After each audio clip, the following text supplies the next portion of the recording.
The morning sun painted the Chilean desert in shades of gold and orange.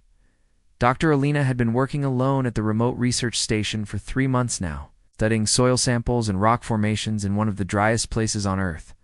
She loved the silence here, broken only by the whisper of wind across ancient sand. Alina grabbed her sampling kit and water bottle, heading out for another day of fieldwork. The desert stretched endlessly in all directions, a landscape so similar to Mars that space agencies used it for testing equipment. She often wondered if life existed somewhere out there among the stars, looking down at Earth the same way she gazed up at the night sky. As she walked toward her usual collection site, something caught her eye. A thin column of smoke was rising from behind a rocky hill about 2 miles away. Alina frowned. There shouldn't be anything burning out there. There are no campers, no vehicles, nothing but empty desert. Curiosity got the better of her scientific caution. Alina changed direction and headed toward the smoke. The walk took longer than expected, and the desert heat was already building even though it was still early morning. When she finally reached the top of the rocky outcrop, her breath caught in her throat. Below her was a crater, maybe 30 feet across, with something metallic gleaming at its center. At first glance, it looked like a meteorite impact site. But as Alina scrambled down the loose rocks for a closer look, she realized this was no ordinary space rock. The object was clearly artificial. Its surface was smooth and curved, with patterns that seemed to shift and change as she moved around it. Parts of it were cracked and blackened, obviously damaged. But the underlying material had an almost pearl-like quality that reflected light in impossible ways. Alina's heart was pounding.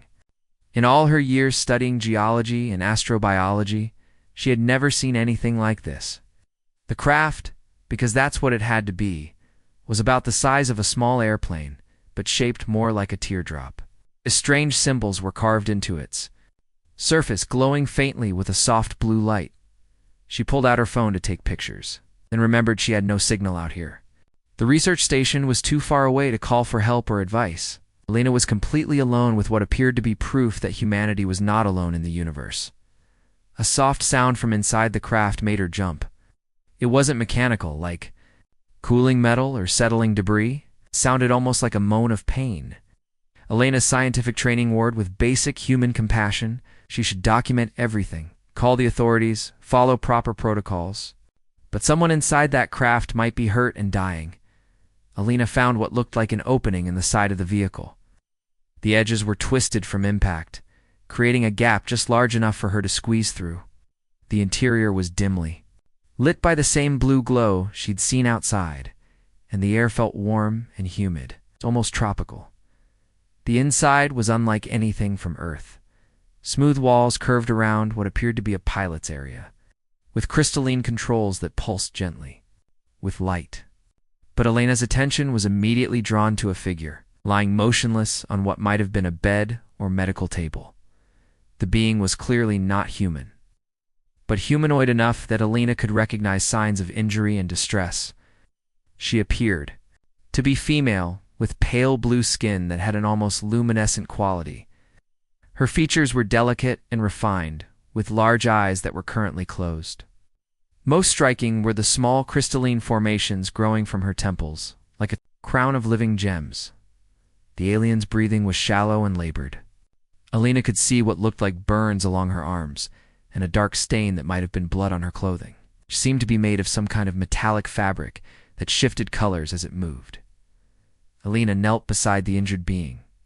Her medical training from college kicking in, she checked for a pulse, finding it at the throat, but faster and weaker than human normal. The alien's skin was warm but felt different, somehow more alive than human skin, as if tiny lights were moving just beneath the surface. Suddenly, the alien's eyes opened. They were large and silver, with pupils that shifted and changed size.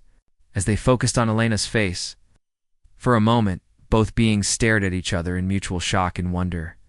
Then the alien spoke, her voice musical and soft, but in a language Alina had never heard. Despite not understanding the words, Alina somehow grasped their meaning, as if the alien's thoughts were flowing directly into her mind. "Please," the voice seemed to whisper inside Alina's head, "don't let them find me. Elena felt a connection, forming something deeper than language or species. This being was afraid, hurt, and desperately in need of help. In that moment, Elena made a decision that would change both their lives forever. "I won't let anyone hurt you, Elena," whispered back, surprised to find her own words somehow reaching the alien's consciousness. Over the next hour, Elena helped the injured being to her feet and supported her as they made their way out of the crashed ship. Alien was weak, but able to walk with assistance. Elena led her carefully across the desert, taking a route that avoided the main paths back to the research station. The small cabin where Elena lived and worked was basic but comfortable, with solar panels for power and a well for water. The alien to her own bed, then spent the rest of the day tending to her injuries with the limited medical supplies she had on hand. The alien's wounds were unlike anything Elena had seen. Well, they seemed to respond to basic first aid. More importantly, the mysterious connection between them was growing stronger. Elena found herself understanding not just the alien's words but her emotions and memories as the sun set over the desert.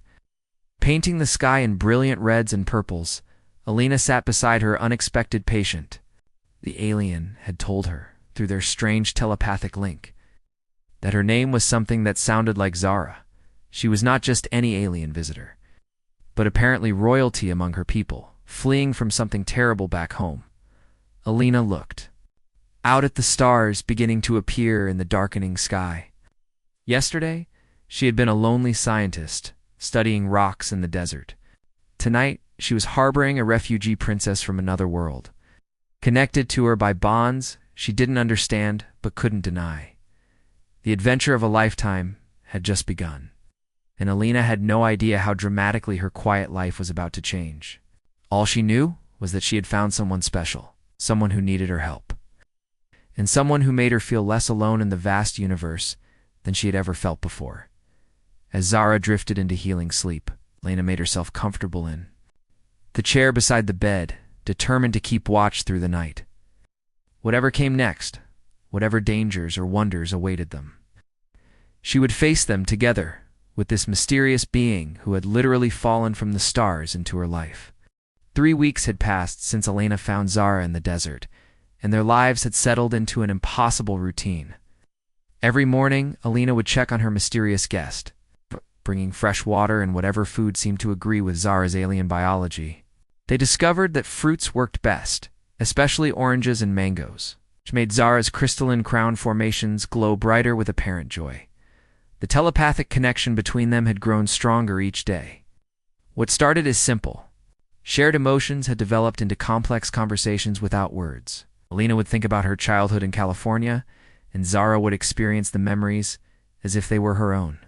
In return, Zara shared glimpses of her home world, floating cities among purple clouds, twin suns setting over crystal valleys, beings of incredible beauty living in harmony with technology that seemed like magic. Elena learned that Zara was indeed royalty, but not by choice. She had been born into a position that came with tremendous responsibility and very little freedom. The crystalline formations on her temples weren't just decorative, they were living memory banks that stored the history and knowledge of her entire civilization. This made her incredibly valuable to her people, but also a prisoner of her own importance. "I was supposed to marry someone I'd never met," Zara explained during one of their evening conversations, her thoughts flowing gently into Elena's mind. "The wedding would end a war between our world and another, but it would also mean giving up any chance of choosing my own life." Elena sat on the edge of the bed, gently cleaning one of Zara's remaining wounds. The alien's skin was healing remarkably fast. The burns were fading to faint silver lines that actually looked quite beautiful. "So you ran away," Elena said softly. "I stole a scout ship and flew as far as I could before the engines gave out. I never expected to find a world like yours, or someone like you." Zara's silver eyes met Elena's brown ones, and the connection between them sparkled with warmth. Elena felt her cheeks flush.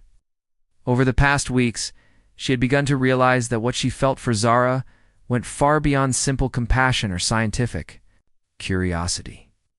There was something magical about their bond, something that made Elena feel more complete than she ever had before. but their peaceful bubble couldn't last forever. Elena's supervisor at the research facility, Dr. Rodriguez, had been calling more frequently, asking about her progress and when she planned to return to the main lab.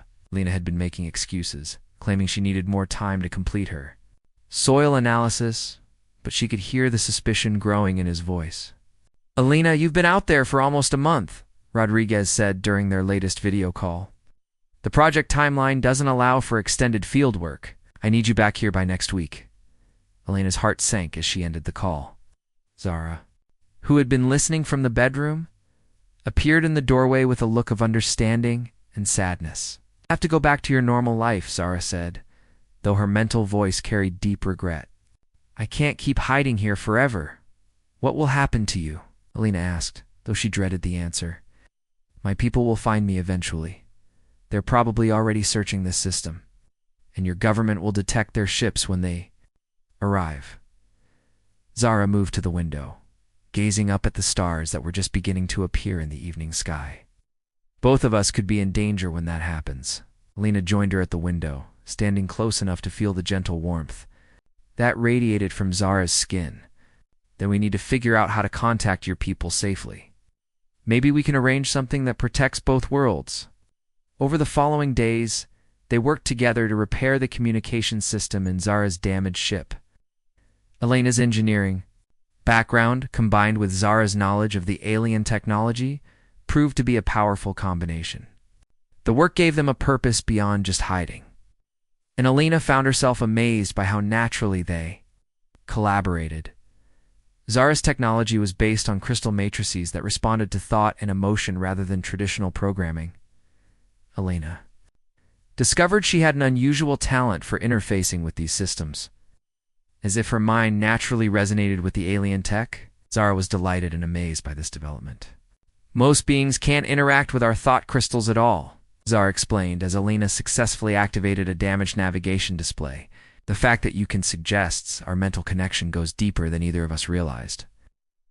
A thrill of excitement mixed with nervousness. "What does that mean for us?" "I'm not entirely sure," Zara admitted, "but among my people, such deep mental compatibility is considered very rare and very precious." Their work sessions often stretched late into the night, with Elena learning about technologies that could revolutionize Earth's understanding of physics and engineering. Zara showed her how to manipulate matter at the molecular level, how to generate energy from apparently empty space, and how to communicate across vast distances using quantum entanglement. But Elena was most fascinated by the cultural exchanges.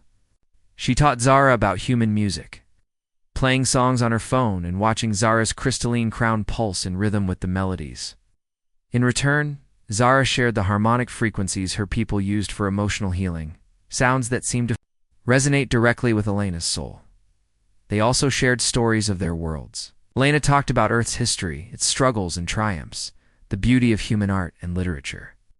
Zara described her civilization's philosophy of balance, their reverence for life in all its forms, and their complex relationships with other species across the galaxy. "Your people sound incredible," Elena said one evening, as they watched the sunset paint the desert in brilliant oranges and reds. "They are, but they're also bound by traditions that don't always make room for individual choice," Zara replied. "I think I prefer your world's mesenses and freedom to our perfect order." Elena laughed softly.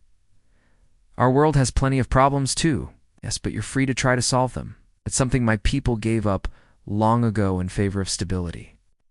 As the weeks passed, Elena realized she was falling in love with Zara in a way she had never experienced before. It wasn't just physical attraction, though. Zara's alien beauty was certainly compelling. It was the meeting of minds and souls, the sense that they truly understood each other in ways that transcended species or culture. But with love came fear. Fear of what would happen when Zara's people found them. Fear of how Earth's governments would react to first contact.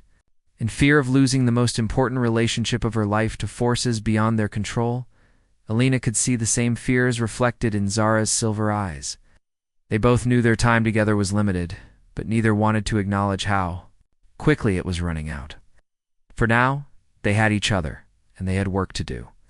The galaxy was vast and full of dangers, but in their small desert sanctuary, had found something beautiful and rare, something worth fighting to protect. The morning started like any other, but Alina could feel something was different. Zara had been unusually quiet during breakfast, her crystalline crown formations flickering with nervous energy. Through their mental connection, Alina sensed waves of anxiety and determination that made her stomach twist with worry. "What's wrong?" Alina asked, setting down her coffee cup and moving closer to where Zara sat by the window. Zara's silver eyes met hers, filled with a sadness that seemed to reach across the space between worlds. "They're coming," she whispered, both aloud and through their telepathic link. "I can feel their ships approaching your solar system." Alina's heart sank. They had both known this day would come, but she wasn't prepared for how devastating it would feel. "How long do we have?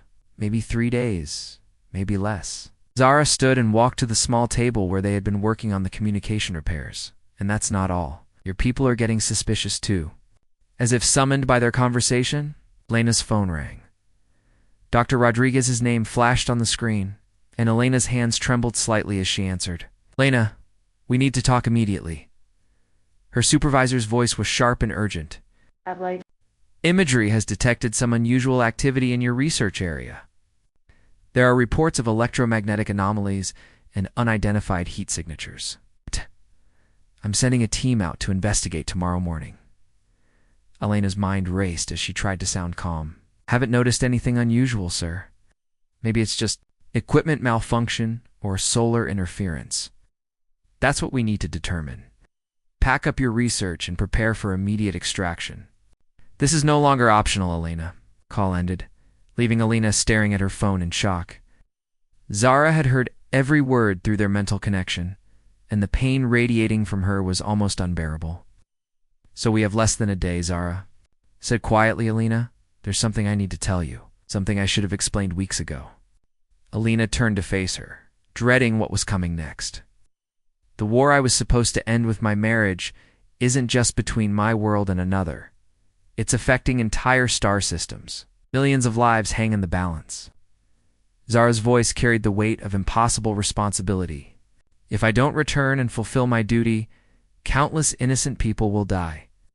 Alina felt like the ground was shifting beneath her feet. "But what about your freedom? What about your right to choose your own life? What about my people's right too?" "Live," Zara countered, tears of silver light starting to form in her eyes. "I ran away because I was selfish and scared. But these weeks with you have shown me what it really means to care about someone else more than yourself." Alina crossed the room and took Zara's hands in hers. The alien's skin was warm and seemed to pulse gently with bioluminescent patterns. "There has to be another way. You could contact your people directly, explain the situation. Maybe they'd listen to reason." Zara shook her head sadly. "You don't understand how our society works. Tradition and duty are everything. It's the only reason they would accept for breaking a royal marriage contract is if I were dead." The words hit Alina like a physical blow. "Don't even think about that. There has to be another solution." "There is," Zara said softly. "I go back, fulfill my obligations, and spend the rest of my life knowing that I saved both my people and protected yours from getting caught in our war." Alina felt tears streaming down her face. "And I just let you go? Pretend none of this ever happened? You helped me when I needed it most. You showed me what love really means. That's more than most people ever get in a lifetime." Zara reached up and touched the small crystal formation at her temple. "But I want to give you something to remember me by." Zara closed her eyes and concentrated. Lena watched in fascination as one of the smaller crystals began to glow brighter than the others. There was a soft musical sound, like wind chimes in a gentle breeze, and the crystal detached itself from Zara's temple.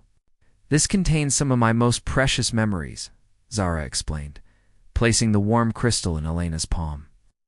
"Our first meeting, the nights we spent learning about each other's worlds, the moment I realized I loved you.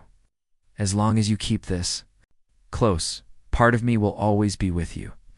Alina clutched the crystal, feeling it pulse gently with warmth and light. "I can't let you sacrifice yourself for politics and tradition. There has to be a way to change their minds. Alina, my brave scientist," Zara smiled through her tears, you've already changed everything. Because of you, I understand now what peace really means. It's not just the absence of war, it's the presence of love and understanding between different beings. They spent the next few hours working frantically to prepare for their separation. Alina helped Zara gather the few possessions she had. While Zara worked on the final repairs to her ship's communication system, every moment felt precious and heartbreaking. As the sun began to set, painting the desert sky in brilliant colors, they heard the distant sound of helicopters approaching. Elena's research team was coming early, probably because of the satellite readings from Zara's ship. "It's time," Zara said. Her voice steady, despite the pain Alina could feel through their connection. They made their way to the crash site, where Zara's ship had been gradually repairing itself over the past weeks. It looked almost new now, its pearl-like surface gleaming in the fading light. "Your ship fixed itself?" Alina asked in amazement. "The hull is made of living metal," Zara explained. "It heals over time, just like biological tissue. It was always going to be ready when my people arrived." As they stood beside the ship, Alina made a decision that surprised even herself. "I'm not going to hide what happened here." Zara looked at her in alarm. "Alina, you could get in serious trouble. Your government might think you're a threat or that you've been compromised." "Let them think what they want," Alina said firmly. "What we've shared is too important to hide. It's time both our worlds learned that love and understanding are possible between species." Alina pulled out her phone and began recording a message, documenting everything that had happened over the past weeks. She explained about finding Zara, caring for her, learning about alien technology and culture. Most importantly, she spoke about the connection they had formed and what it meant for the future of both species.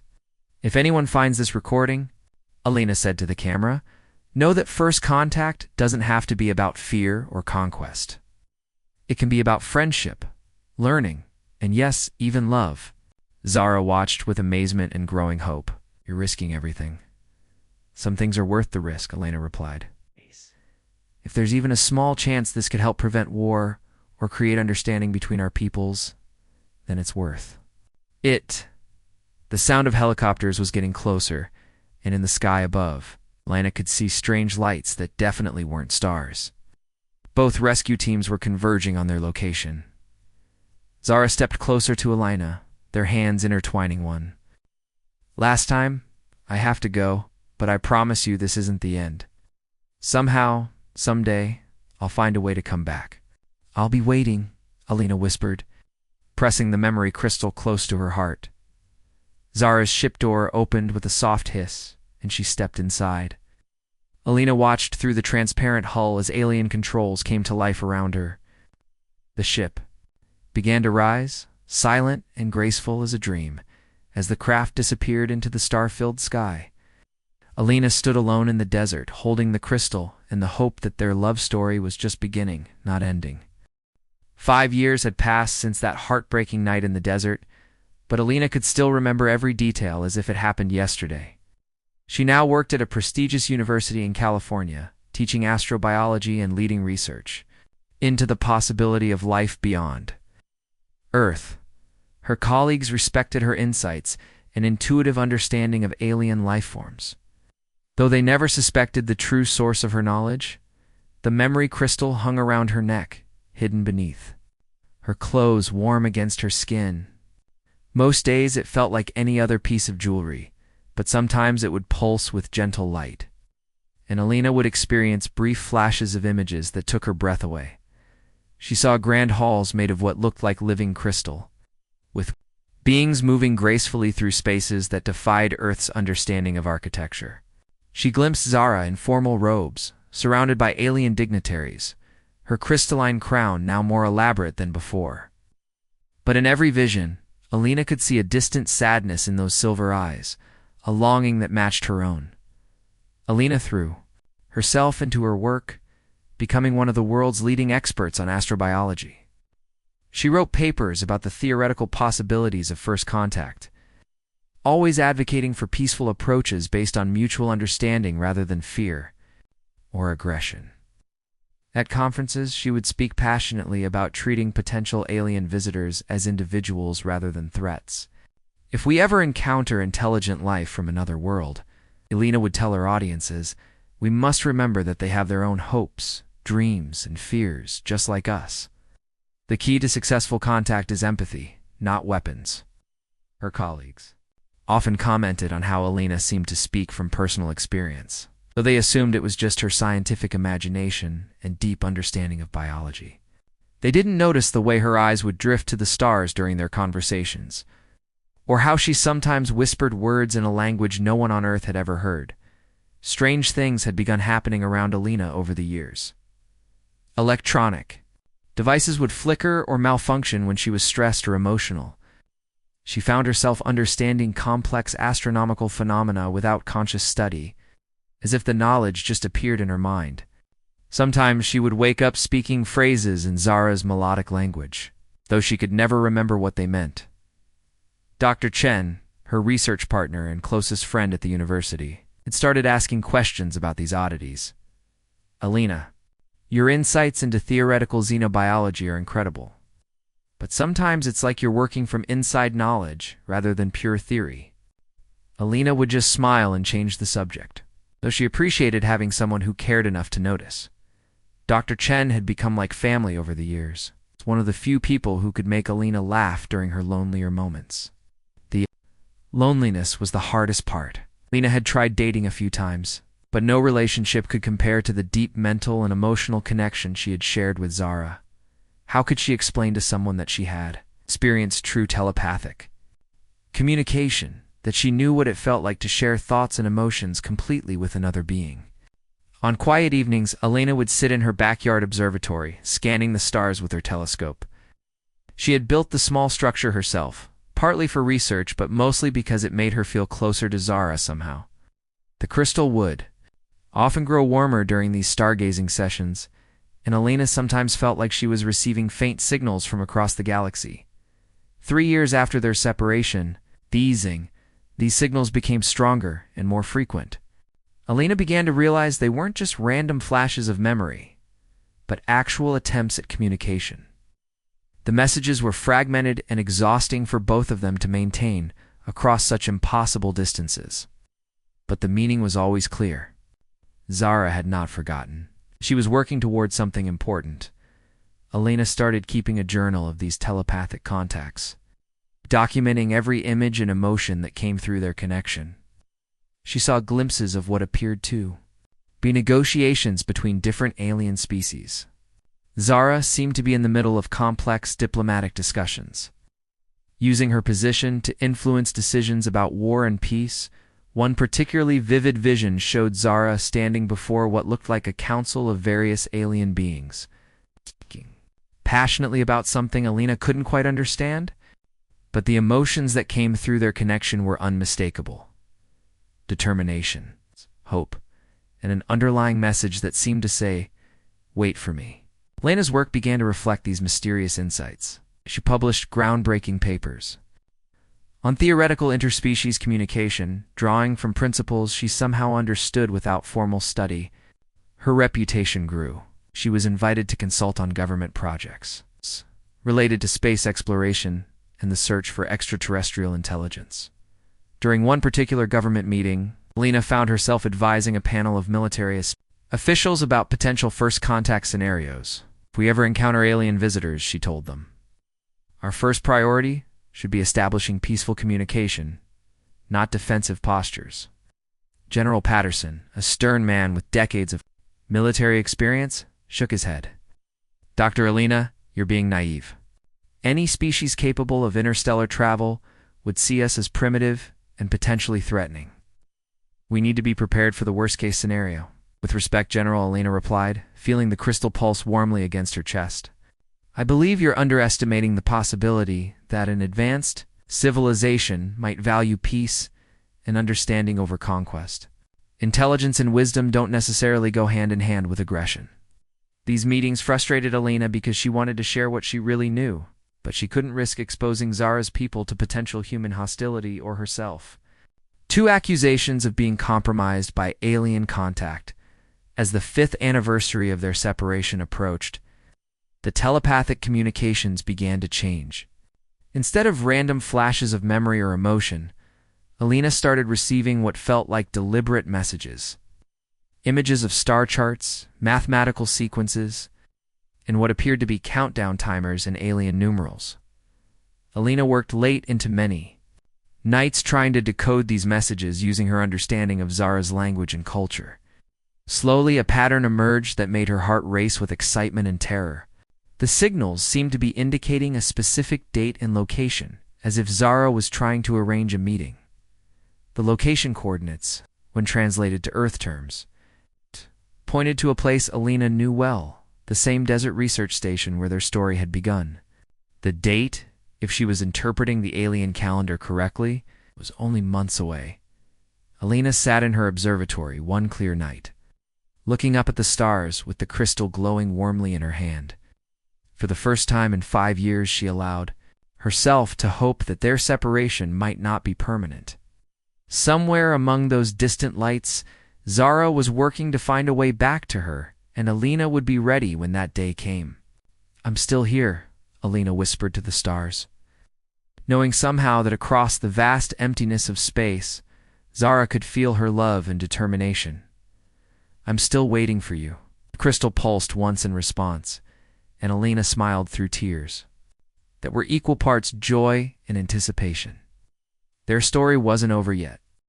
The night sky was crystal clear as Alina sat in her observatory, her hands trembling slightly as she adjusted the radio telescope controls. For weeks she had been detecting unusual patterns in the cosmic background radiation, signals that matched the communication protocol she and Zara had developed years ago. Tonight the signals were stronger than ever. Alina's heart was racing with anticipation and fear.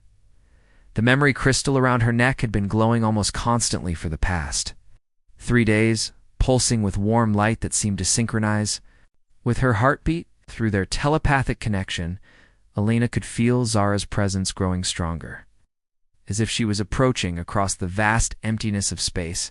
Suddenly, the radio equipment crackled to life with a clear, unmistakable signal. Alina's training kicked in as she began recording everything, but her hands shook as she recognized the mathematical sequence that followed. It was their old code, the one they had created during those precious weeks together in the desert. The message was simple but earth-shaking. Diplomatic mission. First contact authorized. Coming home to you. Alina stared at the screen in disbelief. After 5 years of separation, Zara wasn't just returning as a fugitive or refugee. She was coming back as an official representative of her people, with permission to make contact with Earth's governments. Within hours, Alina's phone was ringing constantly. Government officials, military personnel, and fellow scientists had all detected the incoming signals. As one of the world's leading experts on astrobiology and interspecies communication, Alina was immediately summoned to an emergency meeting at the United Nations headquarters in New York. The next few days passed in a blur of briefings, strategy sessions, and preparations. Alina found herself appointed as Earth's primary xenobiological consultant for humanity's first official contact with an alien species. The irony wasn't lost on her. She was being asked to advise on how to communicate with beings from Zara's world. When she had been in love with one of them for years, Dr. Chen pulled Alina aside during one of the preparation meetings. "Alina, you seem unusually calm about all this. Most of the other scientists are either terrified or so excited they can barely function. It's like you've been preparing for this moment your whole life." Alina managed a small smile. "Maybe I have been. I've always believed this day would come." What Alina couldn't tell her friend was that through their strengthening connection, she could feel Zara's ship approaching Earth's solar system. The reunion she had dreamed about for 5 years was finally happening, but not in the way she had imagined. Instead of a secret meeting in the desert, it would take place under the watchful eyes of every government on Earth.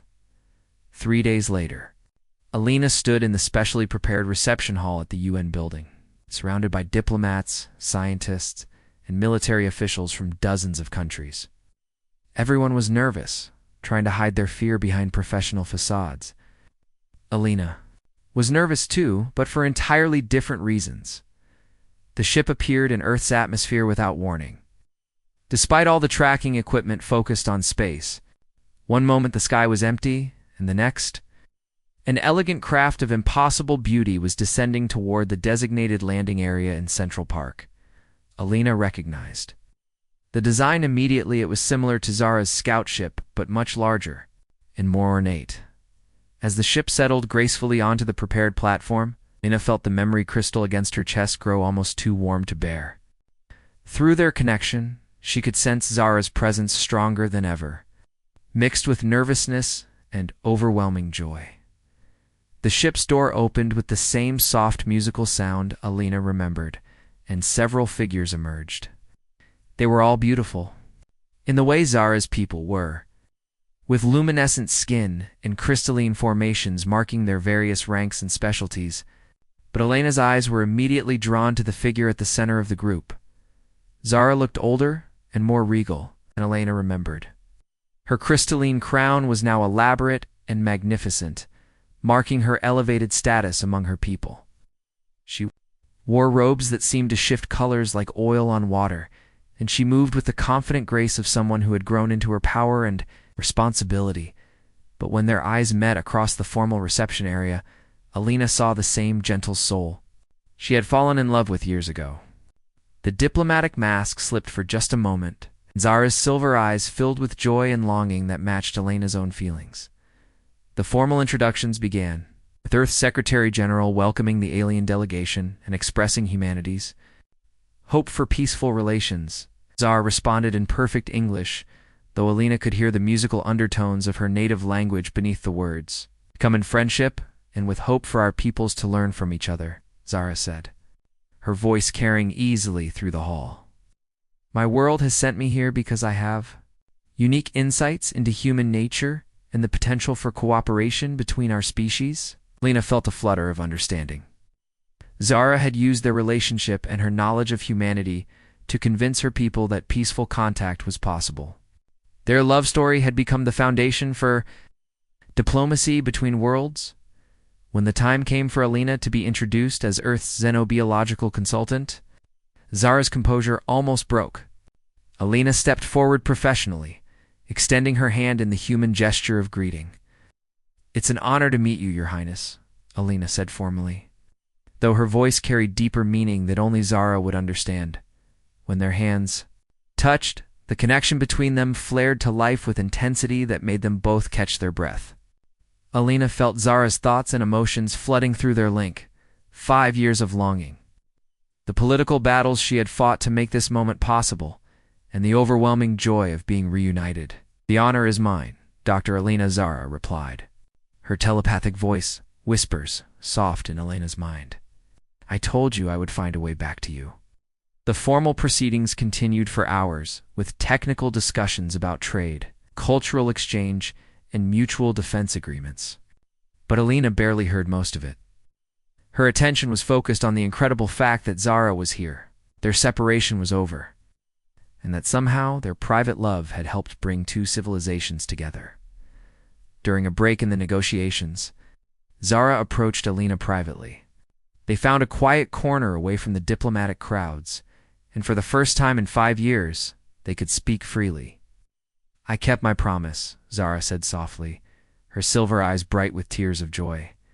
"But it took longer than I hoped. I had to convince not just my people, but 3 other allied civilizations that peaceful contact was possible." "How did you do it?" Alina asked, reaching up to touch Zara's face gently. "I shared our memories through the crystal network that connects all our worlds. I showed them what love and understanding between species could look like. Your willingness to help a stranger, to risk everything for someone different from yourself. That became the model for how our civilizations could interact." Alina felt overwhelming pride and love. So our story really did change everything. Changed me, and through me, it changed my world's understanding of what's possible. Zara took Alina's hands in hers, and the warm glow of their connection enveloped them both. "And now I'm free to choose my own path." The marriage contract was dissolved when I proved that diplomatic cooperation could achieve the same peace without personal sacrifice. Alina laughed through happy tears. "So what happens? Now we get to write the next chapter of our story together," Zara replied, her mental voice full of hope and possibility. as partners in building a bridge between our worlds. As they stood together in that quiet moment, surrounded by the controlled chaos of historic first contact, Alina realized that their love story had never really been just about them. It had been the first step towards something much bigger, a future where different species could meet as friends rather than enemies, where love and understanding could overcome fear and prejudice. The girl who had once studied rocks in a lonely desert had become part of humanity's greatest adventure. Now she would face it hand in hand with the alien princess who had chosen her above all the stars in the galaxy.